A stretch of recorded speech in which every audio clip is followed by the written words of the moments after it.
Médico para todos. Como está a saúde do Brasil e do mundo atualmente? Esse vídeo aqui é muito importante, eu peço que você compartilhe, dê seu like, leve essa informação adiante. Vamos falar sobre saúde, principalmente aqui no nosso território brasileiro. Eu recebo hoje a doutora Anice Yamaguchi, ela é médica, pesquisadora docente universitária brasileira, com doutorado pela Universidade de São Paulo, pela USP, mesma universidade que eu fui formado e tenho a minha carreira acadêmica. E eu fico muito feliz em receber você aqui, doutora Anice, que é oncologista e imunologista, para conversar sobre um assunto tão importante para todo o Brasil. Olha, Fernando, é um prazer, né, estar falando aqui. Eu tenho, assim, dado aulas no mundo inteiro, mas eu não sou docente universitário. O que eu tenho é essa questão de educar toda a população. Educamos mais de 70 mil médicos durante a Covid. Dou aulas em Lyon, na França, para países de baixa e média renda. Me preocupo com a melhoria do sistema como um todo. E sempre de uma forma suprapartidária, de uma forma em conjunto com a saúde pública de vários países.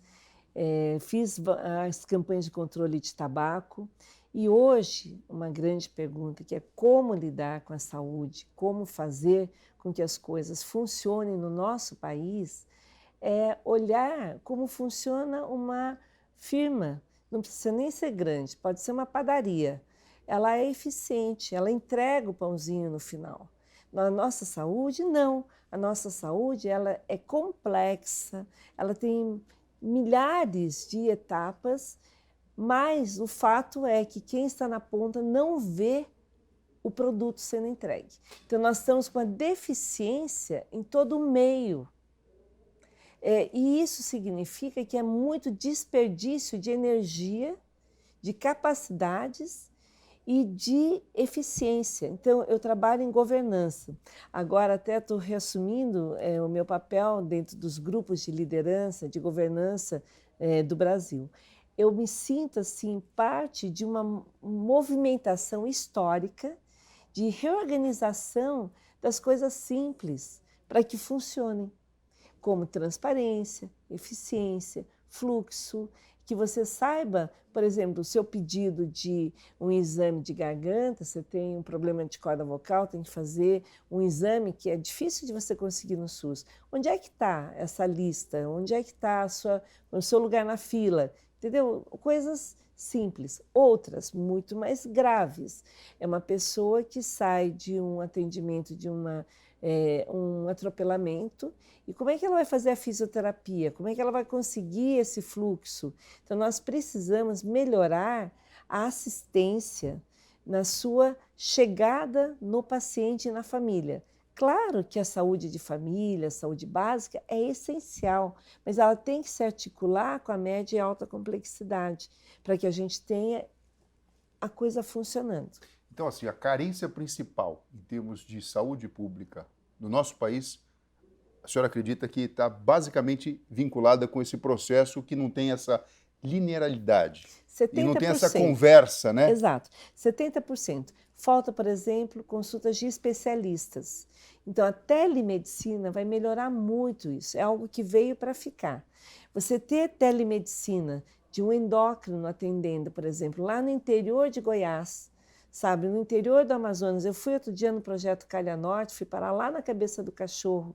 Então, você poder ter atendimento das populações diárias, você não vai conseguir ter um endócrino lá todos os dias da semana, mas você pode ter alguém que está na saúde básica falando lá.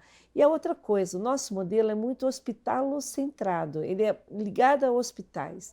Então a pessoa passa mal, ela vai para pronto-socorro, mas antes de passar mal, ela poderia ter passado pelo médico de família, pelo posto, pela enfermeira, pelo agente comunitário, entendeu? Quer dizer, ela poderia ter sido acolhida de uma forma melhor para não chegar naquele momento. A farmácia popular, que não tem todos os remédios, é uma forma de você melhorar.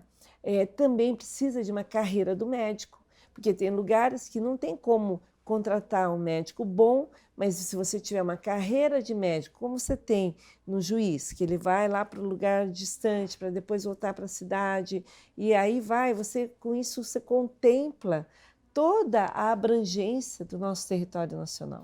Você sabe, você comentou uma coisa muito interessante. Eu fico pensando, né? Se a gente olhar o usuário, somos nós, né? O brasileiro. O SUS, basicamente, ele mistura isso. Ele Você esquece. Você tem o usuário, Esquece o mais importante. você tem os profissionais da saúde, você tem ali o governo, enfim, toda essa estrutura precisa acontecer como se fosse num triângulo. A gente pode ajudar aqui comunicando saúde, falando, porque pessoa instruída vive melhor. Agora sim, quando uma pessoa fica doente, é muito o que você disse, ela vai sempre pensar no hospital. E muitas vezes ela vai bater antes aonde? Na farmácia. Talvez um modelo diferente, em que você pudesse fazer o primeiro atendimento de uma forma mais eficiente e rápida, desafogaria algumas filas, organizaria essas filas, trazendo a transparência e, principalmente, né, provocaria uma economia. Porque falta dinheiro, mas não adianta, se você coloca dinheiro, mas não administra todo esse mecanismo de uma forma organizada, vai sempre ficar faltando. E o ganho dos hospitais tem muito a ver com a complexidade do procedimento. Então, quanto mais complexo, mais se ganha. E mesmo assim, é insuficiente para aquele valor, para aquilo que você tem que fazer. Uma cirurgia, por exemplo, o custo não compensa operar para o SUS. Então, os hospitais acabam não querendo fazer os procedimentos. Então, em suma, o que a gente precisa é um usuário consciente. Então, o que você está fazendo é essencial. A pessoa tem que saber o que ela precisa pedir, o que ela precisa exigir no seu atendimento médico. Ela tem que ter acesso também às informações sobre a sua própria saúde, que é um direito do paciente. E a outra questão é: a saúde é direito de todos e dever do Estado. Então, isso é uma coisa tão básica que, se nós conseguirmos dar essa condição para as pessoas, nós vamos ter um país mais próspero. Você não consegue ter desenvolvimento sem ter saúde. Você não pode ter saúde se você não tiver um saneamento básico. Se tiver esgoto ao céu aberto, você vai ter muito mais infecções. Então, nós estamos falando de uma saúde pública próxima da pessoa, abrangente, acolhedora e eficiente. Esse é o nosso ideal. A outra coisa, eu, como oncologista, eu não posso esquecer que tem filas homéricas de pessoas esperando para fazerem os seus procedimentos. E algo que seria curável vira grave. Então, nós não podemos aceitar isso. É como quando a gente se acostuma a ver mendigos na rua. É inadmissível que um país que tem um dos maiores PIBs da América Latina, que exporta comida para o mundo, tenha pessoas passando fome nas ruas. Isso é inadmissível. A gente não pode se dar ao luxo de normatizar, normose, né?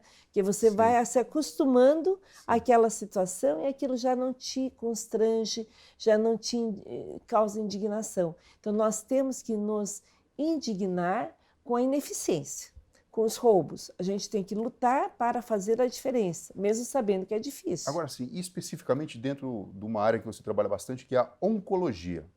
Tem alguma coisa que deveria mudar, não só de prevenção, mas para a gente de fato combater esses números que aparecem na nossa frente e a gente só vê problema pela frente. A gente sabe a solução, mas... O Brasil tem 40% a 50% de casos avançados no SUS, e isso é menor, 10% a 15% nos convênios privados. Significa que existe uma ineficiência no sistema e um vale de morte que poderia ser evitado. Então, se a gente só otimizar o atendimento para que a saúde suplementar ajude a saúde pública, nesse início, principalmente, de todo o procedimento, acho que a gente tem que ter mais inteligência no sistema.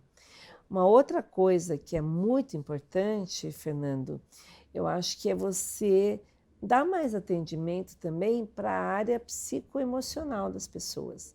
As pessoas estão muito tristes, muito angustiadas, muito isoladas, muito estressadas. E mecanismos de exercício, dieta, alegria. Por exemplo, por que na pandemia fecharam parques? Por que proibiram as pessoas de irem à praia?